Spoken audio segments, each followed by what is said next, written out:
السلام عليكم ورحمة الله وبركاته أعضائنا الكرام، أهلا وسهلا بكم. الحقيقة قدمت لكم تحصين من علم البسط والتكسير.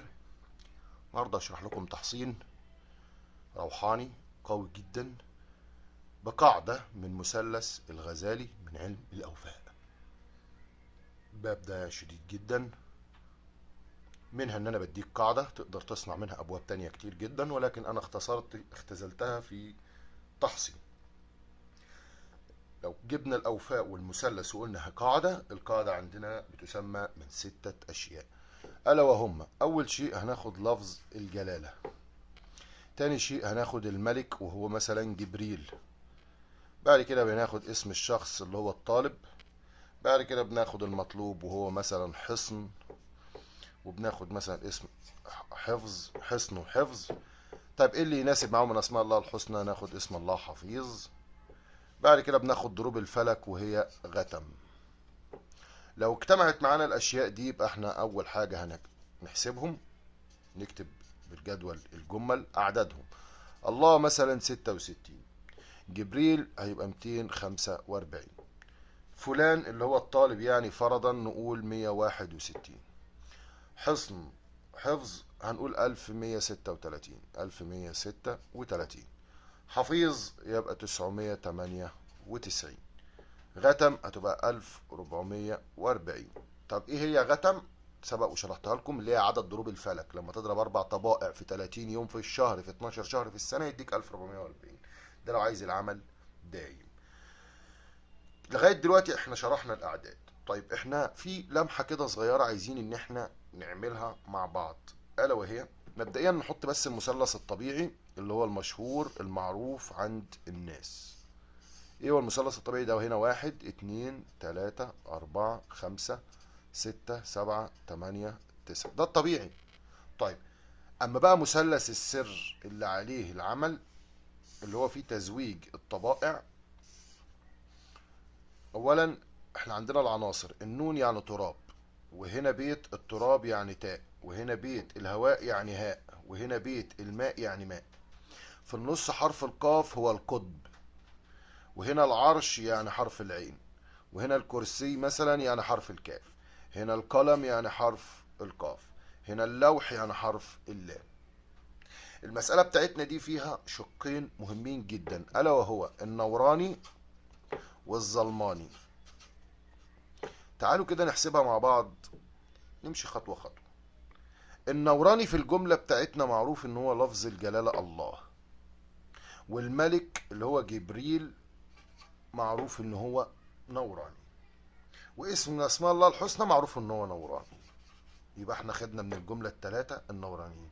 اما الباقي من غير ما نذكرهم، يعني لو قلنا فلان ده بيبقى كده اسمه ظلماني، ولو قلنا الحاجة بتاعتنا اللي احنا عايزينها حصن حفيظ دي بتبقى برضو ظلماني، والغتم الكوكب يعني بتكون هي برضو الظلماني. اهم ما في الموضوع ان احنا اول حاجة هنعملها في الجملة بتاعتنا هناخد النوراني وننزل بيه في مثلث. طيب ادي اول مثلث هنعمله وهننزل بيه بالنوراني هنا. هنا المثلث مش مقصود بيه انك تقسم وتطرح وبتاع، لا، ما فيهوش خالص طرح ولا قسمة ولا اي شيء. لما نجمع الله اللي هو 66 مع جبريل اللي هو 245 مع اسم حفيظ اللي هو 998 هيدينا ناتج في الاخر، الا وهو 1309. شفت ال 1309؟ هتيجي هنا تحط 1309، تيجي هنا تحط ايه؟ 1310، وتيجي هنا تحط كام؟ 1311، هنا 1312، 1313، 1314، 1315، 1316، 1317. ده كده المثلث الاولاني اللي هنقول عليه النوراني. طيب المثلث الظلماني هنطلعه ازاي؟ او المثلث الظلماني فين هو؟ اشرح لك. المثلث الظلماني هنعمره بنفس الطريقة. لما هنجمع الظلماني كلمة فلان عددها كام هنا؟ 161، يبقى هنجمع 161. بعد ال 161 هنجمع ايه؟ الغتم 1440، هنجمعهم مع بعض. بعد ما نجمعهم هنجمع ايه؟ هنجمع الحاجة اللي هي 1360 1136. يبقى احنا جمعنا 161 1136 غتم 1440 ادانا ناتج. الناتج اللي هيخرج منه ده في الاخر هيبقى كام؟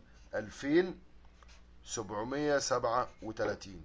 لما نطرح منهم 12 والخارج منهم نقسمه على 3 هيدينا في الاخر المفتاح اللي احنا بنسميه ايه؟ 908. ال 908 دول عشان نقدر نعرف الكسر بتاعنا من الجملة كسر واحد بس. طب ازاي نعمر المثلث؟ برضو هنعمره بنفس الطريقة. 908 ده المفتاح هنا، يبقى هنا 909، يبقى هنا 910، هنا 911، هنا 912، هنا 913، هنا المفروض نحط 914، لا هنضيف الكسر يبقى 915، وهنا 916، هنا 917. لغاية هنا احنا عملنا المثلث النوراني والظلماني. يبقى احنا استخدمنا اول مثلث انا حطيته لك الطبيعي بتاع السير. طب امتى هنستخدم المثلث المقصود؟ اقول لك هنرسم مثلث هنا تاني. ده المثلث اللي بنسميه المثلث النهائي. ازاي نعمر المثلث النهائي؟ مبدئيا المثلث النهائي هيكون شكل الاطار بتاعه ازاي؟ هتبقى هنا كاتب حفيظ زي ما انتم شايفين كده، حفيظ الاربع اقطار حفيظ. هتكتب هنا جبريل، وهنا اسرافيل، هنا ميكائيل، هنا عزرائيل. وبعد كده من فوق من هنا هتكتب اللي انا هاشير اليه اليك. هنعمر بقى المثلث ازاي؟ المسألة بسيطة جدا. احنا عندنا هنا ايه؟ ده بيت النار اللي احنا اتفقنا عليه، وده بيت النار. هتجمع البيتين دول مع بعض، يعني 1310 تجمعهم مع 909 هيديك ناتج ايه؟ هو 2219. 2219 بس. هتجمع البيت ده مع البيت ده، وتجمع البيت ده مع البيت ده وتحطه هنا، تجمع البيت ده مع البيت ده وتحطه هنا. بيت رقم البيت اللي هو رقم 7 تجمعه مع بيت رقم 7 وتحطه هنا. بيت رقم 5 تجمعه مع بيت رقم 5 وتحطه هنا. اظن كده التعمير واضح، مش محتاج ان انا اعمره لك، بس انا حبيت اعمره. يبقى لو جينا نبص على المفتاح بتاعنا النهائي، الاعداد دي لو طلعت معاك صح يبقى انت ماشي صح. هتلاقي هنا 2217 ده في المفتاح، وده المغلاق مثلا 2217 هنا، هنا 2219 اللي هو انت جمعت ال 908 1309 جمعتهم مع بعض اداك 2217. ان جمعت مثلا البيت ده مع البيت ده هيديك ناتج ايه؟ هو 2221. طبيعي. ان خلصت في هنا بقى ملحوظه صغيره جدا خالص. ايه بقى التلاوه اللي انا هعملها وايه كيفيه العمل عندي هنا؟ شوف، انت بعد ما تعمل العمل بتاعك ده هتبخر ببخور طيب جدا. هتقرا ايه الكرسي 66 مره ومعاها دعاء. الدعاء ده هتقول ايه؟ يا حفيظ. والدعاء ده اللي هتكتبه دائريا وتضيف معاه التوكيل. هتقول يا حفيظ احفظني، يا حفيظ احفظني، يا رؤوف ارؤف بي، يا منيع امنع عني جميع الأجناس الخفية. اللهم إني أستتر بسترك وحجابك المنيع، يا نور على نور، يا الله. وتكرر لفظ الجلال الله 3 مرات. هو ده اللي هتكتبه حول الوفق، وهو ده اللي هتقرأه. يبقى تقرأ آية الكرسي 66 مرة، كل مرة بتقرأ فيها بتقرأ الدعاء. إن خلصت بتحمل الحجاب معاك بعد ما تكون كتبته بزعفران و... و... اتعطرت ببخور الطيب. التحصين ده قوي جدا جدا جدا. ومعلومة، انت ممكن تغير هنا جبريل وتحط ميكائيل لو عايز الرزق، وتحط اسم الشخص، وتحط هنا اسم الله مغني غني، او تحط رزاق، وتحط هنا بدل اسم حفيظ تحط مغني او غني، وتحط حصن وحفيظ تشيلها وتحط مكانها مثلا الرزق والجاه والقبول، او الرزق مثلا، او تحط بيع وتجارة او شراء.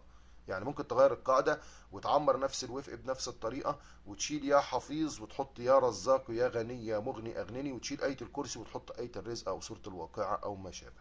يبقى أنا اديتك قاعدة علمية تمشي عليها، وفي نفس الوقت قدمت لك تحصين، واديتك فوق ده كله تاج العلم، قاعدة في علم المثلث. كده يكون انتهى الدرس. ننتقل إلى درس آخر. وإلى اللقاء.